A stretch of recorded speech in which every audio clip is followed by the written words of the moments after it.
After cleaning up in the fire red trash lock, my sights turned to Johto, a region known for its gimmicks. You can get unique Pokemon from headbutting special trees at night. There's Pokemon gifted to you only if you've soft-locked yourself. There's track and field events. There's Pokemon exclusive to days of the week. But for me, I'll be tackling a challenge no other Nuzlocker has dared approach.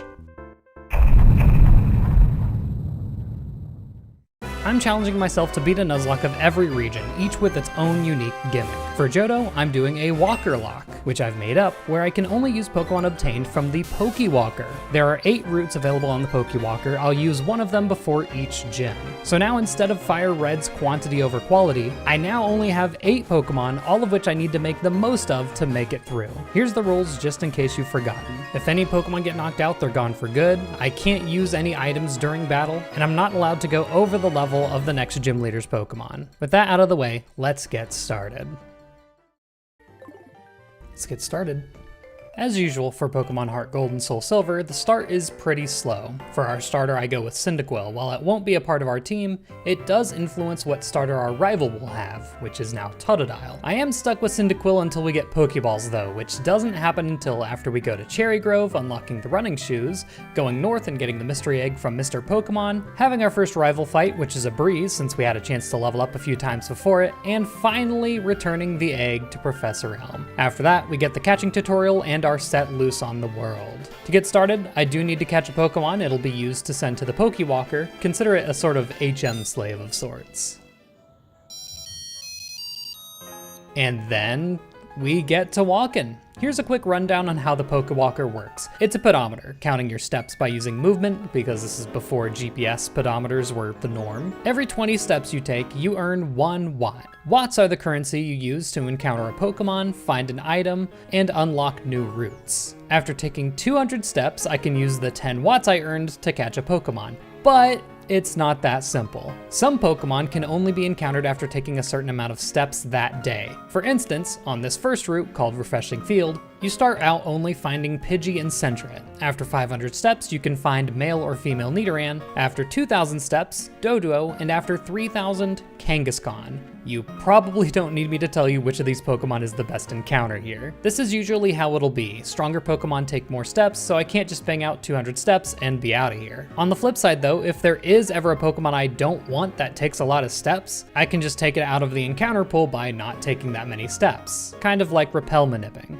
More pressing though is over the course of this playthrough, I need to take a total of 60,000 steps to unlock all 8 routes, not counting any watts I use up to catch Pokemon. So I'm gonna be a busy boy. By the end of this first walk, I've hit the 3,000 steps I need to add Kangaskhan to the encounter table and roll the dice. Rustling through the grass, our first encounter is Doduo.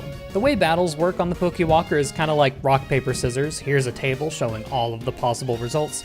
But for us, it basically means keep attacking until the opponent's at 2 bars of health, and then chuck a ball. I've also allowed in the rules that if the Pokemon gets away, I can encounter another one, because otherwise this would be brutal. But in this case, we catch the Doduo, and then transfer it back into the game. This also locks in any extra watts we've earned to put towards the next route unlock. So, Doduo is definitely the second best encounter we could have gotten here. Doduo is usually a late game Pokemon, not even appearing in HeartGold until the post game. For an unevolved Pokemon, it has decent stats, working as a sort of glass cannon. More than anything though, it gets the move Rage, which is one of the best moves for early game Johto, and you'll find out why soon. You'll probably notice that Doduo doesn't have a nickname. You're actually not given the option to nickname when catching a Pokemon from the Pokewalker, so we'll have to wait for the name raider. With Doduo on our side, the gauntlet of top percentage Rattata and Pidgeys on Route 30 stand no chance. It's an absolute menace in the early game. This stays true through Sprout Tower. Turns out Bellsprouts don't like taking pecks, and the only Pokemon that dares to survive a hit is the final Sage's Hoot Hoot. That earns us Flash, which I'll admit I don't even remember if it's required for this game. And that leaves us with the first gym leader, Falkner. Now usually this is a pretty difficult fight. You're dealing with a Pidgeotto 5 levels below its regular evolution level, and so Geodude is usually a must-have catch used in normal Nuzlockes, but since we don't have that, we have to improvise. The big thing we're going to take advantage of for most gym leaders is that usually they don't lead with their ace. By leading with a fast Doduo rage attack, any tackles that the weaker Pidgey sends our way essentially raises our attack by 1 level, even though it doesn't give you the regular animation that you would normally get raising your attack. It's the same effect. It only takes 2 rages to knock Pidgey out, so now we get to go into the bigger threat, Pidgeotto, with our attack already raised. This allows us to just barely 2-shot Pidgeotto with quick attack, not risking any deaths to a critical hit.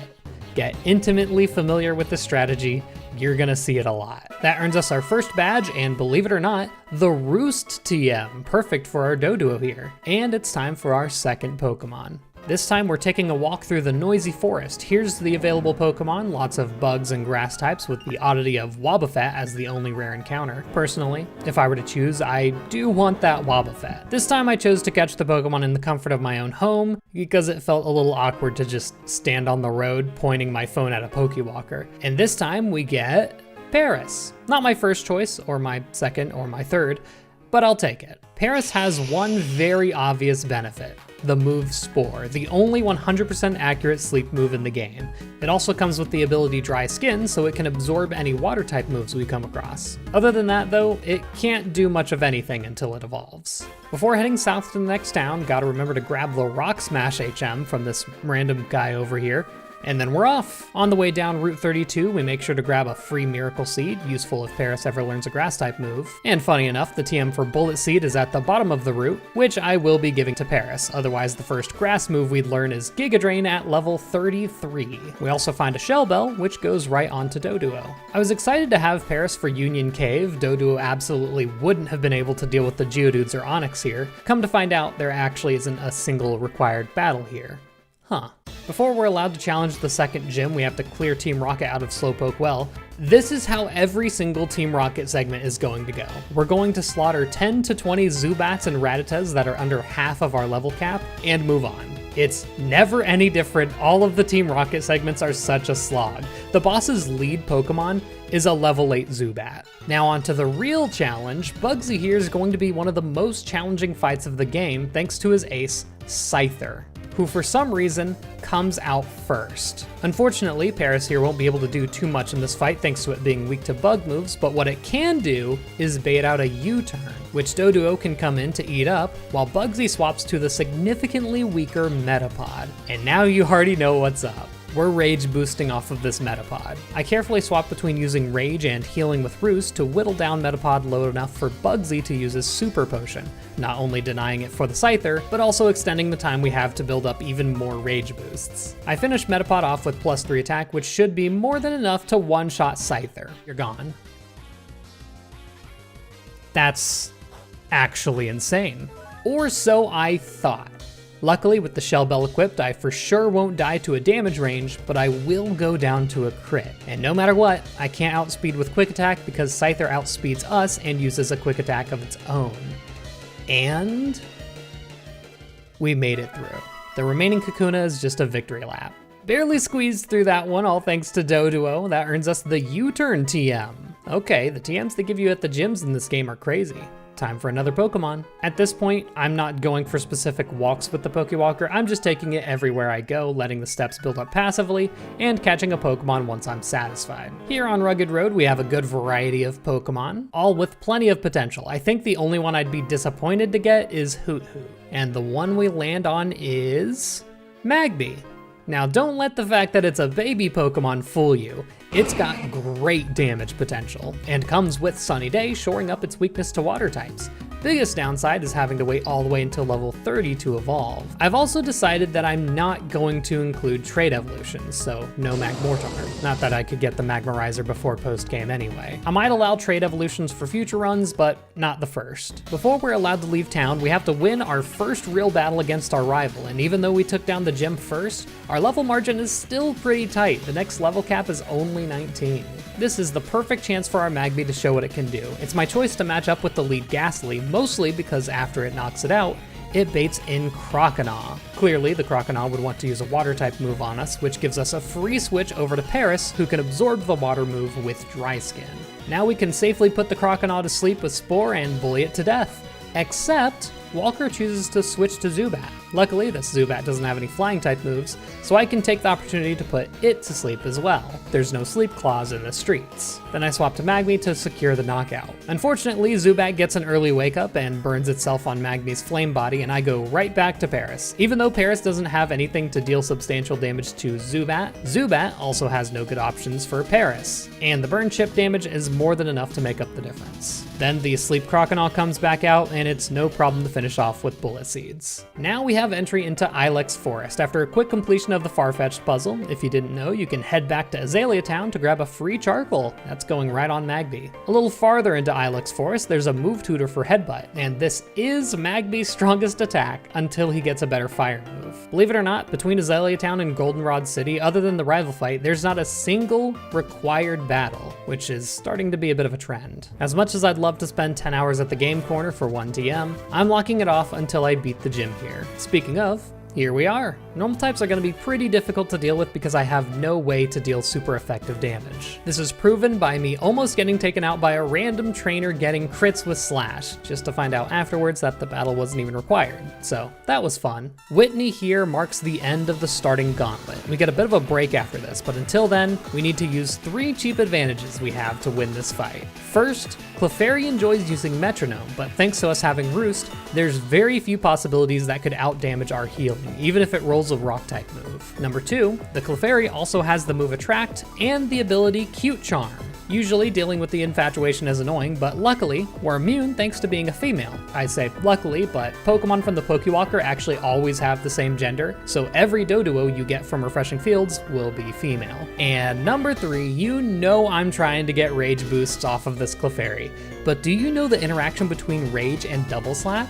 Every slap gives us another attack boost. And I lied, there's a 4th cheap advantage. Clefairy has the move Mimic, which permanently copies a move I last used for the rest of the fight. I can get Clefairy to copy Roost, meaning it can heal itself off, guaranteeing that I can stall long enough to build all the way up to 6 Rage boosts, giving us a 4 times damage multiplier to use against Miltank. But you wanna know what's wild about Miltank? It still doesn't go down in 1 hit, not even close. The second quick attack damage ranges, and I still don't knock it out. Luckily, Miltank just randomly decided to go with Rollout, which, despite being super effective, isn't nearly as strong as Stomp, and we're able to finish it off. Luck is all that saved us there.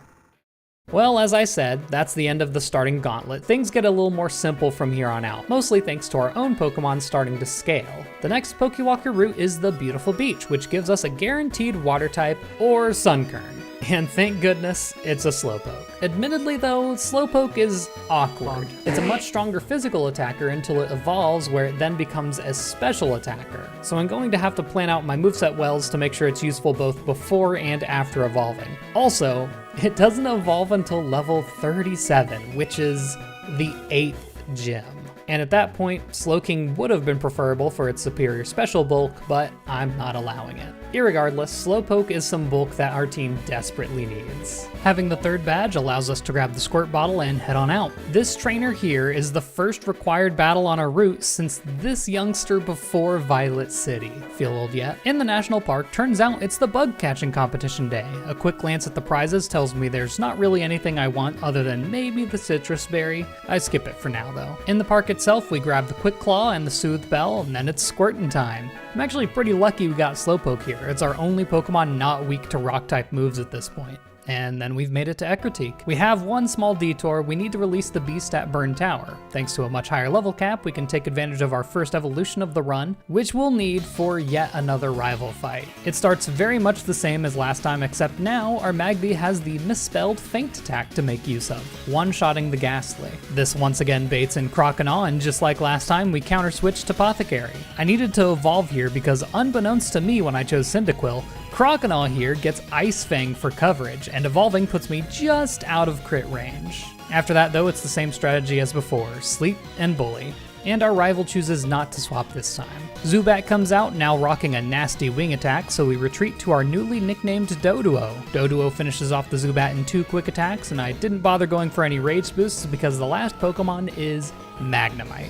Magby only needs to resist 1 paralyzation before knocking it out with an Ember. Then we release the beast. I'm pretty sure this is the only part of this plotline that's required for game completion, so I hope you don't like Suicune. It's Morty time. While I wouldn't consider this fight as hard as the previous few, it is important to make a plan for each Pokemon he has. For the Ghastly, it's as simple as outspeeding and knocking it out with a feint attack.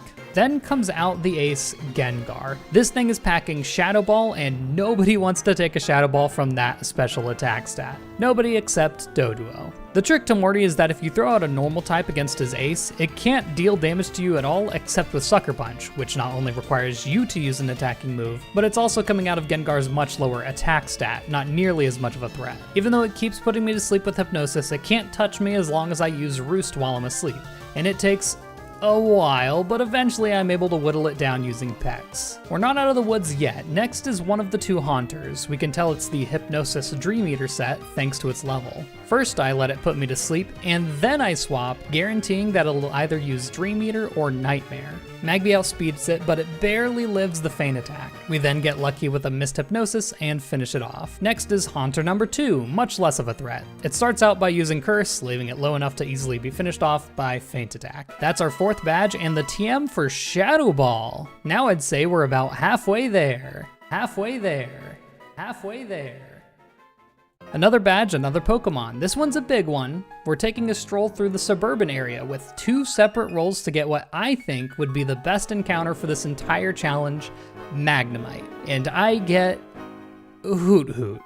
It's not as bad as you think. Having access to psychic type moves while not being weak to dark, and it serves a separate purpose from Doduo, being a special bulky option rather than a physical glass cannon. With our level cap all the way at 31 now, Hoot Hoot is allowed to evolve into Noctowl. We have 2 other evolutions available, but I'm leaving them just to make sure we don't over level before the next gym battle. So Noctowl does have one pretty good niche. Having confusion but not being weak to the fairly common bite move makes it a perfect counter to pretty much every Team Rocket battle. Not that you really need a counter for them. Defeating this grunt in the Dance Theater gives us Surf, which goes right onto Slowpoke. Route 38 is pretty uneventful. On Route 39 though, we find the TM for Drain Punch, a Mystery Mouse tool that can help us later. Entering Olivine City for the first time, we need to climb to the top of the lighthouse, made much easier thanks to Slowpoke resisting all of the water types that are abundant here. Not to mention, Surf is just very strong. At the top, we're given the mission to get medicine from Cianwood, and we're good to go. Before we do though, I grab the Charge Beam TM that can be found on the East Coast. Surfing through routes 40 and 41, once again,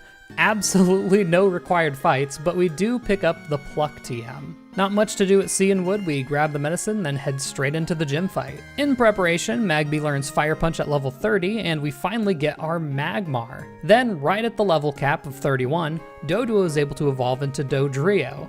Now we're starting to look like a team. I also take this opportunity to teach Dodrio Pluck. For some reason, it still doesn't learn any other flying type moves up to this point, and every single gym leader carries a Citrus Berry on their ace, so this is a pretty consistent counter. Now you'd think with 2 flying types and a psychic type, this fight would be free.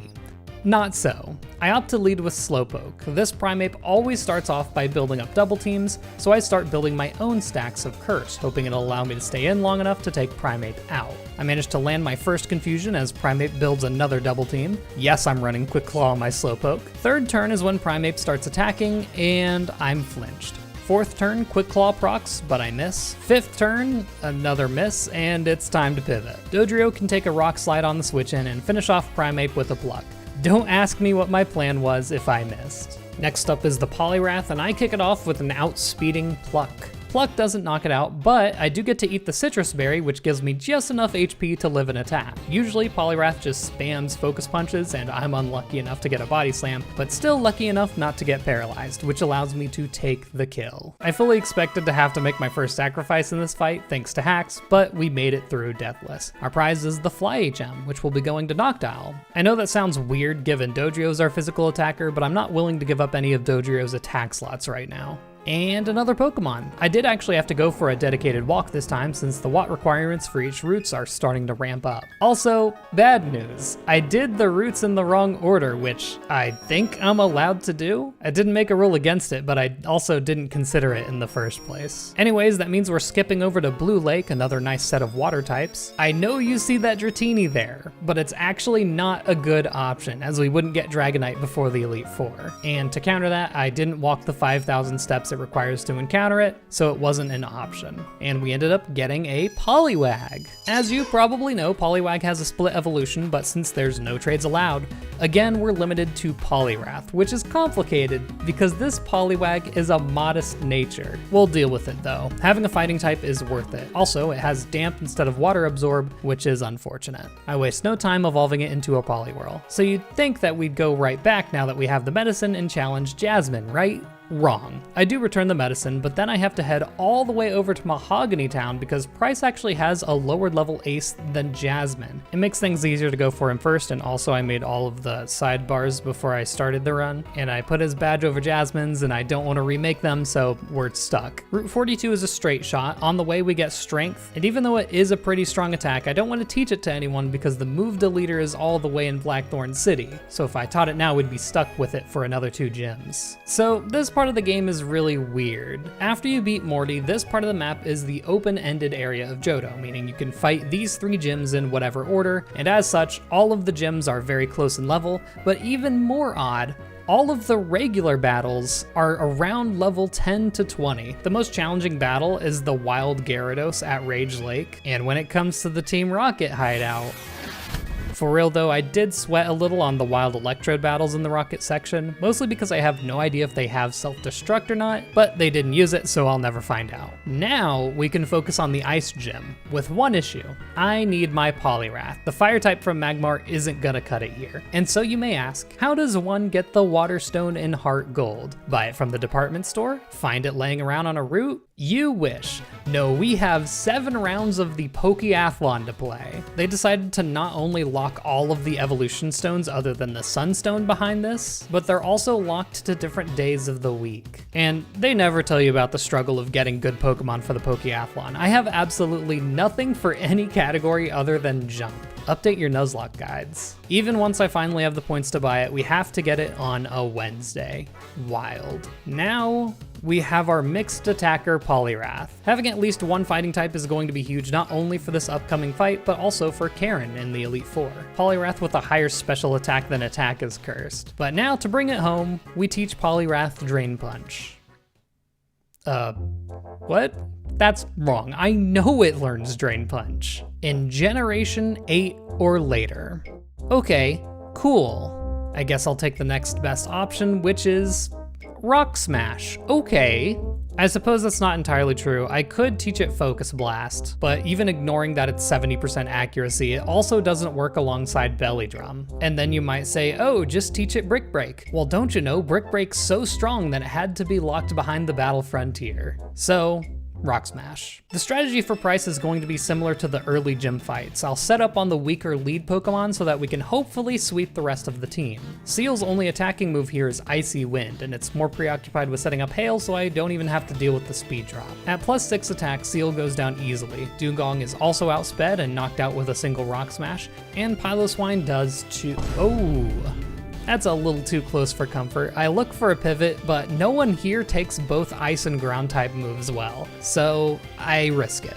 Luckily, the second Rock Smash hits its mark. That's badge number 6, the Hail TM, and one more juicy max level. The next Pokewalker route is the Dim Cave, which we were actually supposed to do after Chuck, but don't worry about that.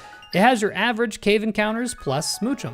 At this point, I'd say that Onyx is the only dud out of this group. And we get the rarest of all the encounters, Smoochum. So as an Ice and Psychic type, you'd think it'd be fantastic, but Jinx doesn't get Psychic. It doesn't get Ice Beam either, but we can grab that from Voltorb Flip. So most of Jinx's utility will be from its Ice type. Great for Dragon types, except for one of them. Just like Magby, Smoochum evolves at level 30, so we have Jinx right off the bat. No time for rest between the gym battles, we can go straight to Jasmine and take her on.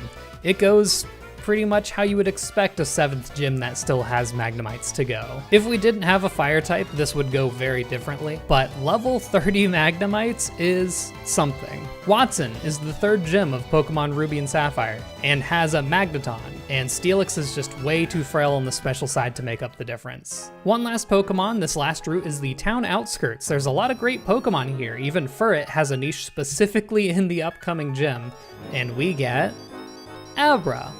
Okay, once again, it's the rarest encounter, but I'm a little bummed with this one. It is our 3rd psychic type, but you don't need me to tell you that even just Kadabra is a beast. The problem is, it has the defenses of a wet paper bag, so we need to keep her safe. Before the next gym, we have the last Team Rocket section in Goldenrod City. I always enjoyed getting to dress up in the Rocket duds. And this time, the Rocket bosses actually have decent teams. Petrol here has a full team of 5 Coughings and 1 Wheezing, all of which either have self-destruct or explosion. I'm going off of my knowledge of how self-destruct works in Generation 3, where the lower their HP is, the higher chance they have to use self-destruct, but if they're at full HP, they really won't use it ever. Noctowl can knock out each Coughing in 2 hits, and since it outspeeds, they don't get a chance to choose a move when they're at low HP, so no self-destruct. The Wheezing, on the other hand, does outspeed. It doesn't use explosion though, and we make it through. The second threat here is yet another rival fight. This time I lead with Noctowl against his Golbat. Again, having a psychic type move user that isn't weak to bite is huge, allowing Noctowl to handily deal with Golbat. As predicted, the Magnemite comes out next and I swap to Magmar, who unfortunately takes a Thunder Wave. I was kinda hoping for it to see the kill with Spark.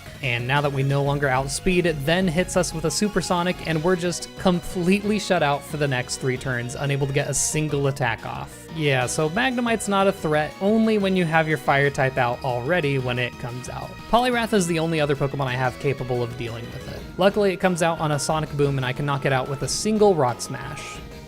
Oh yeah, modest nature. Surely I get through the full para. Yep. Next is Haunter. Its only attacking move is Shadow Ball, so Noctowl can come out, completely wall it, and confusion it to death. But Haunter decides to knock itself out first. Next is Sneasel, who has absolutely no good options against Poliwrath, even when we're paralyzed and below half HP. We get through the full para on the first turn to hit it with a Rock Smash, and even if we'd gotten paralyzed for 3 or 4 turns, we would have survived just fine.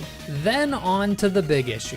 Feraligatr. So I didn't know this when I chose Cyndaquil, but the rival starter here is only fully evolved if it was Totodile, since Croconaw does actually evolve at level 32. So, whoops. With Coriolanus paralyzed and weak, it won't be coming out again, so I send out a Body Slam to try and paralyze. No luck, but we do know that Feraligator's locked into Thrash now. Slowbro can come in on that completely safe. I use Zen Headbutt, get the Quick Claw proc, and the flinch, which may seem good, but it does mean that Feraligatr doesn't get confused from fatigue. And now it can start crunching. I need to do one last swap to not die. Henry VI can take a non-stab crunch and outspeed for the kill.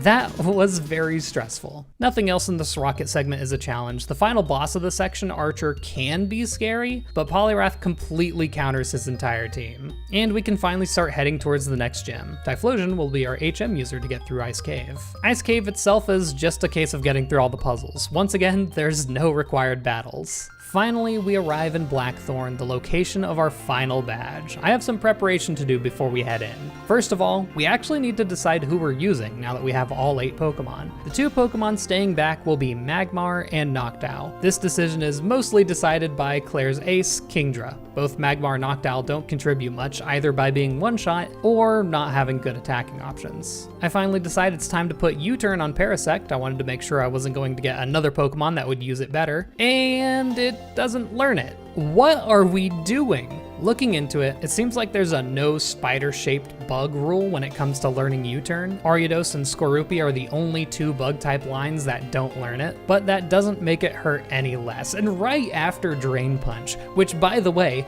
both Jinx and Slowbro can learn, but not Poliwrath. Make it make sense. Well, Slowbro's getting Slack off to stall even better than it already does. We get Abra evolved and teach it Charge Beam for one specific Pokemon. And last, we go to the Goldenrod Department Center on Saturday specifically to get the TM for Return. And that goes right on Dodrio as our strongest attacking option. As expected, Jinx can roll through most of the gym on Ice Beams alone, although every now and again, Parasect comes in for the Horsey's and Seadras. And then, our biggest challenge yet. After 4 relatively safe gyms, we need to lock back in. To lead against our Gyarados, I have my Kadabra rocking Charge Beam. Coming out of our huge special attack stat and being 4 times effective, it's beautiful. Beautiful. And you die from that. Okay. not even close to knocking out. And in retaliation, Prospero is deleted by a bite. One mistake. My safest swap is to Poliwrath as Gyarados is healed back to full. Coriolanus is the only one that can bring it back down that I don't need later on in the fight. I'm hoping for Body Slam paralyzations and finally get it on the third, allowing me to outspeed and finish Gyarados off with the fourth. Next is the first of two Dragonairs. The only difference between the two is that one has Aqua Tail and the other has Fire Blast, and unfortunately, there's no way to tell which is which. My guess is that this is the Fire Blast one since no other Pokemon has a super effective move, so Poliwrath would probably just bait down the line, but I have no way of knowing for sure. I stay in hoping to get a paralyzation for a safe switch in, and I do, but I don't get the full para, so Jinx does take some damage switching in. From there, Jinx can knock it out with an Ice Beam, the next Dragonair comes out, and again, it's taken down with a single Ice Beam. So now I'm still up by 5 by the time Kingdra comes out. This is the threat. I risk a crit to stay in and take out the Kingdra's Citrus Berry, and it just barely works out. Assuming it's gonna go for another Hydro Pump as its highest damage move, I go into Parasect to absorb it with Dry Skin, and no, that's my bad. I thought Generation 4 prioritized high damage even during a kill move. 2 mistakes. I was hoping to send out another Spore, but I stay in and Parasect is gone. But swap out to any other Pokemon and they're going to be in one-shot range. The option I take here is to hope the AI chooses Hydro Pump since a bug prevents Generation 4 AI from seeing that I have Dry Skin. No. 3 mistakes. Next is Slowbro's turn. It should be able to take at least 2 hits. Kingdra starts with a Smokescreen and I miss my first Zen Headbutt. Kingdra Dragon Pulses, and indeed we stay safely above half HP, and I miss my second Zen Headbutt. I have to change tactics. I start spamming Slack Offs, hoping to wear out the rest of the Dragon Pulse PP. You might say I should have done this at full HP, because right now, at low HP, I'm risking crit. Here's the problem. I'm always risking crit. Kingdra has the ability Sniper, making critical hits deal 3 times damage instead of 2 times. A critical hit from Kingdra one-shots my entire team at full HP. The PP stall does work. Kingdra is out of Dragon Pulses, forcing it to either Hydro Pump or Hyper Beam. I think it's already out.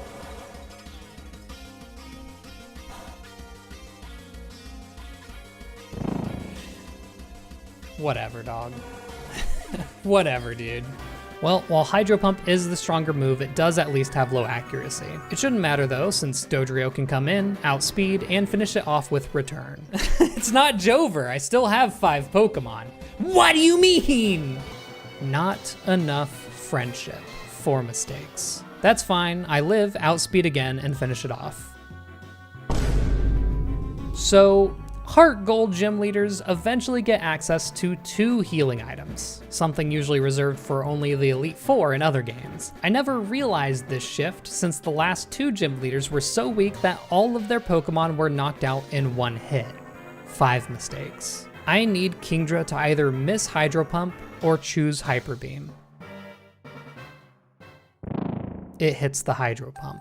Well, as a last resort, Jinx also outspeeds and it can knock it out with Ice Beam. Jinx doesn't outspeed. 6 mistakes. Even though Kingdra is out of both Dragon Pulse and Hydro Pump PP, it doesn't matter. No one will be able to follow up on this Hyper Beam. So, I don't want to just chalk it up to Hydro Pump hitting all 5 hits, getting Sniper Crit, or getting the wrong encounters up to now. I want to study and find out what I did wrong that could have changed the outcome. I'm early on in this challenge, so if I want to make it through, I'm gonna have to get better. Here's everything I found. Number 1, I could have walked in circles for about 5 minutes, raising Dodrio's friendship, so this return would have killed, leaving us with 5 Pokemon for the Elite Four, which is doable. I also could have grabbed the Silk Scarf for 20% more damage, which also would have led to a kill. Number 2, I usually checked each route to see if there was any useful items, but there's one area that I was at for such a short time that I didn't check. Rage Lake. Here you can find the choice specs, locking you into your first chosen move but increasing your special attack by 50%. If I had given this to Kadabra, Charge Beam would have knocked out Gyarados, leaving Kadabra as another option to outspeed Kingdra later on in the fight. And a Choice Spec Psychic would have done around 80%, making it almost a guaranteed revenge kill. Number 3, I found this document, thanks to my Twitch chat, that gives me the exact stats for every important fight in this game. These documents are so hard to find for each game, by the way. And before this, I calculated talked out that if Kingdra were to outspeed my Jinx, it would not only need a speed increasing nature, but need a very good speed IV, because my Jinx does not have a speed decreasing nature, and it has a speed IV of around 20. And indeed, the Kingdra had a speed increasing nature, and has 24 IVs in speed, allowing it to outspeed my Jinx by 1 point. I've been stuck in Generation 3 thinking mode where none of the gym leaders have any IVs, and that's clearly not the case here. If I had known this before the fact, I wouldn't have bet everything on Jinx outspeeding. And number 4, I simply sent out Parasect too early. If I had stalled with Slowbro first and then sent out Parasect, the AI's only option were to either heal me with Hydro Pump or waste a turn recharging from Hyper Beam, both of which would have allowed me to get the kill. And beyond those, there were probably a lot more ways to win that I didn't even notice, but 4 strategies is enough for me. At this point, it'd be easy enough to say, oh well, let's move on to the next game and I'll come back later. But I have so much more knowledge now, and I've unlocked all of the Pokewalker routes, so I won't have to do nearly as much walking. Any subsequent runs after this will be a lot faster, so we go again.